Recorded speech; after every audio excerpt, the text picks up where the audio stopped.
Hello, I am Dr. Ada Gonzalez, and I am really excited to be in here with all of you. And my talk today is about how to lead with conversations that connect, because the 21st century require a type of leadership that connect, being that in the workplace or in your own business, if you are just having a conversation, a sales conversation, or if you are having a conversation with the people that collaborate with you, you need to know how to have conversations that connect.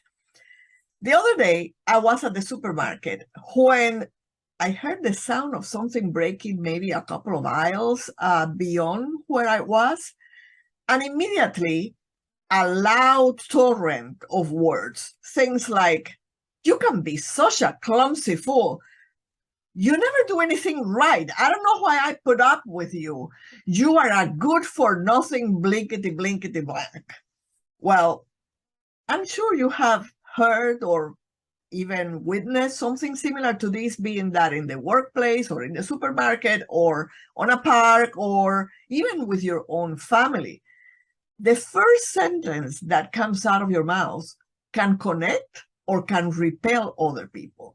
And when you hear things that you don't like, things like, "I don't care," or "What's your problem?" or "Why are you so clumsy?" or "How come you did that wrong?" you immediately want to close your ears and run away. You don't want to stay there talking to that person.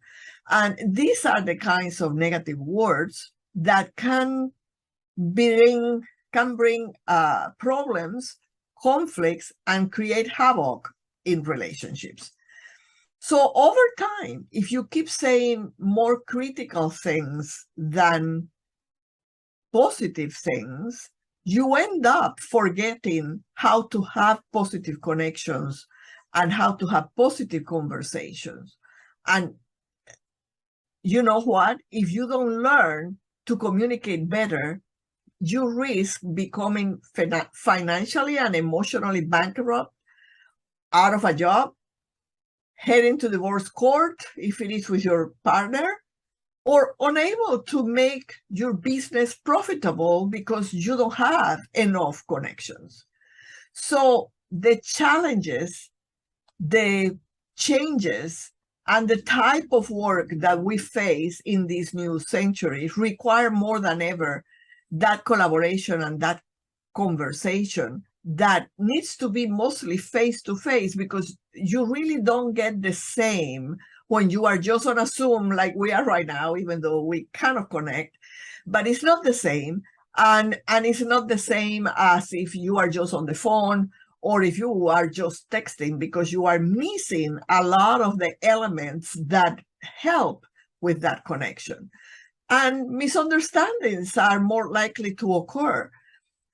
The opportunities for innovation can be lost because you didn't notice something. And the teams come together more easily in agreement if you are having face-to-face conversations. Interpersonal relationships are really the foundation for building consensus between people. And these are nurtured by conversations, not only by the conversations that have to be with the subject, but even by informal conversations.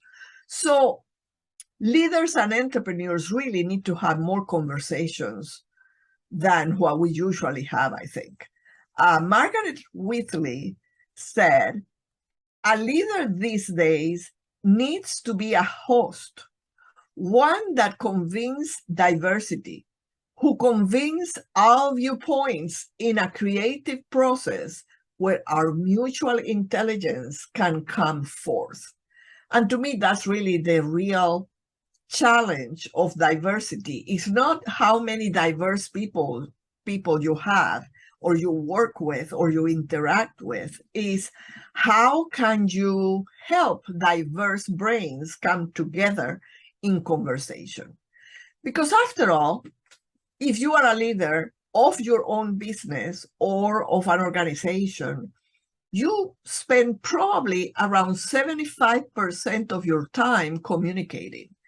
And yet, half of the leaders that I know and that research shows, half of the leaders really don't know enough dialogue skills to be successful, to be effective in their communication. And that is costing their companies or your own business a lot of dollars annually.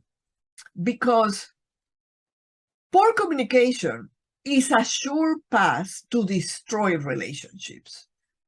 At work or at home, your relationships suffer when you do not share your thoughts and your feelings in a way that leads to better understanding and to connection instead of misunderstanding and bickering. So the best way to have effective communication is to engage in open dialogue. Dialogue is the opposite of a monologue. You know, a dialogue requires that different people speak. A monologue is just you talking, and that doesn't lead anywhere. When we come together in dialogue, we are making meaning together. It's about taking responsibility for your own thoughts and emotions and for your messages and for the way you communicate.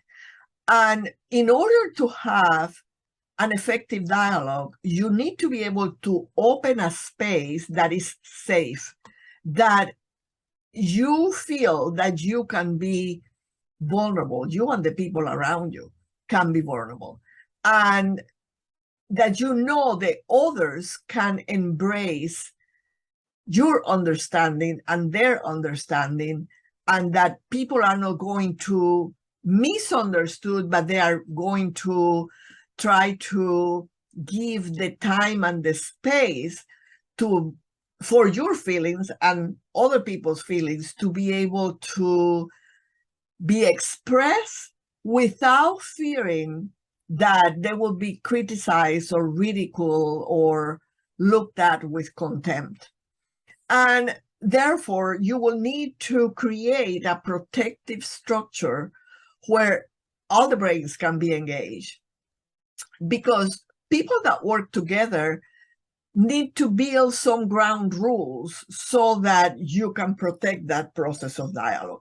Something as simple as not swearing, if that's something that is important for you and your group, that will protect the process of dialogue.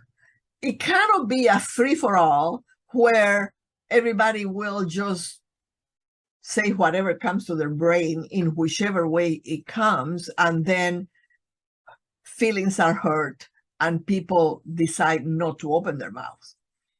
And in order for that space to be safe, you also, above everything, need to show respect and acceptance. Because partners take each other seriously and treat each other kindly. When that happens, then screaming, attacks, or cursing is not tolerated. Emotions are going to be kept on check. And all parties will be willing to listen and to consider all perspectives, because your perspective is not the only one. And so you will build tolerance and respect for the unique strengths of each person, and you will include everybody's thoughts. You will remember that differences add to the collective benefit, and that acceptance and trust develop as opportunities for interaction increases. So at the same time, dialogue will require that you silence your own mind, that you don't keep thinking random thoughts all the time. And you need to recognize that you can learn from everybody. There is always something you can learn from everybody, even when you don't agree with their ideas, especially if you don't agree.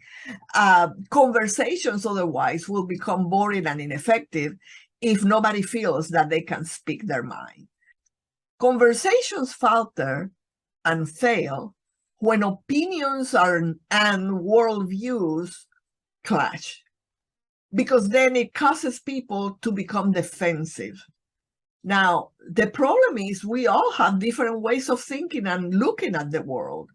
So if you are clashing, if you are having a bad, negative debate type, your conversation will escalate into conflict. It will disintegrate into silence eventually. But on the other hand, dialogue is fundamental for relationships to be created and nurtured. And it's really the glue that holds relationships together. It's thinking together in relationship. It's talking with others, not talking to others. I will repeat that because it's important. It is talking with others, not talking to others. I grew up in Cuba, and Cubans can be loud and like to talk a lot. But I remember many evenings experiencing conversations in my parents' porch where people would come sit down on the rocking chairs or other kind of chairs and express their thoughts and opinions forcefully with passion. But I knew that at the end of the evening, everybody will hug everybody else and the relationships will keep being as strong as they were before because people were talking with each other. They were talking in the context of strong, loving relationships. And I think that's how my fascination with conversations started. But yet, when communism came, and nobody could be sure who was an informant or not, those open conversations stopped because nobody could trust what would happen if they said the wrong thing that could be interpreted as anti-government. So, unfortunately, I found out after I left communist Cuba and came into the free world that many times people in business or in love relationships or in families many times feel that they need to walk on eggshells because they are fearing the reaction of others, or they are fearing that the other person is going to stab them on the back. Connections happen in conversation when people feel seen, heard, valued, and validated. So fruitful conversations lead to connections and to effective action. What makes those conversations effective? Well, I want you to remember just 3 C's, the 3 C's of effective dialogue. Number 1, clarity. You don't get to clarity by being judgmental or assuming that you know it all. Sometimes you can be so sure that you know what the other person is going to say that you stop listening. And then you jump in with your own opinion, only to find out that you were really out on left field because that was not really what the other person was thinking. To gain clarity, you need to be able to be willing yourself to speak with clarity, but also you need to be willing to listen deeply to understand. And you need to take the time to reflect on what is being said. Listening means that we need to listen not only to the words that are spoken, but also to what is not being said, to the ideas, to the emotions, and only listening with our ears, with our eyes, with our mind, and with our heart will be what will let us listen deeply, listen to understand. I worked with a couple of partners a few months ago who were getting ready to dissolve their partnership because they couldn't work together well. And one of them recognized that he had been in several other partnerships before, and for one reason or another, it had been terminated. So he decided that this time around, he wanted to make an effort to save that partnership. And in exploring the situation, we realized that the main issue was that neither of them was truly listening to understand and appreciate each other. Each one was tending to think that their thoughts were the right ones, and they could not see beyond their difference. They could not see that their strength came precisely because they have different ways of thinking and different ways of analyzing situations. Now, when they learn to really listen to each other, they develop a new appreciation for what each of them brought to the partnership. And then they were able to work together, to keep working together, and their small business just took off because now they were really collaborating together, which takes me to the second C, which is collaboration. If you see your conversation partner as your enemy, you will not be able to collaborate. You will be afraid that your ideas are not good enough. You will be afraid that the other person will not listen to your ideas. You will be afraid that you will not be valued. You will be afraid that your ideas might be stolen. You will be afraid that you will look stupid, and therefore you will shut up.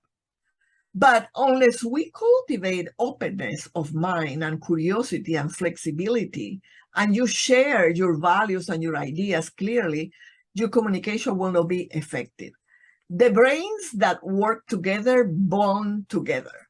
So through storytelling, to dialogue, to empathy, the diverse brains can connect and create a culture of collaboration, of creativity, and of openness that will move your business forward, because we learn better together and we learn from each other's experiences.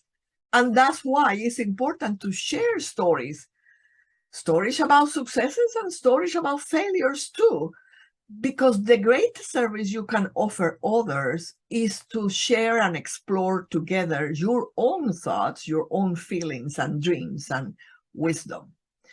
And then the third C is compassion. So the first C is clarity. The second C is collaboration. And the third C is compassion. We live in a cutthroat world where many people, maybe you sometimes also, would rather trample over others in their quest to win and come on top. And that's when words become weapons and people go for the other person's jugular. A common excuse I hear for lack of compassion is, well, I just need to be honest. Yeah, I get it. You do need to be honest, but you don't need to be cruel. Honesty and kindness need to go together. Compassion will encourage you to embrace mutuality and to remember that if you want others to treat you with compassion, you need to be compassionate too. So I really hope that my few words will propel you to care enough to connect through conversations. Because, effective communication is really not rocket science. When you say that you don't know how to communicate better, what you really are saying is that you don't care enough to be clear, collaborative, and compassionate. In other words, you prefer to see your relationships disintegrate and your career flounder instead of learning or relearning how to communicate better. You don't want to put the time and effort into conversations that connect. Yet, if you really care enough to connect, your conversations will become the portal to wonderful relationships with others. And instead of killing relationships, your words will heal and enhance relationships. Your words will be like honey that attracts connection and invites collaboration. So again, my name is Dr. Ada Gonzalez, and I consider myself a conversation strategist. And I have worked for more than 30 years with individuals, couples, and organizations, especially around the theme of conversations that connect. And since you have listened to me today, you can find a copy of a PDF that I call Lead Through Conversations, and also an infographic that summarizes what we have just talked about. If you go to my website, transformativeconversations.com/conversations-paper. So transformativeconversations.com/conversations-paper, and there you will be able to ask for this, and you will be able to get it for free. So thank you very much for your attention, and I hope that we can connect at some other time in whichever other way is possible for us. Have a great day.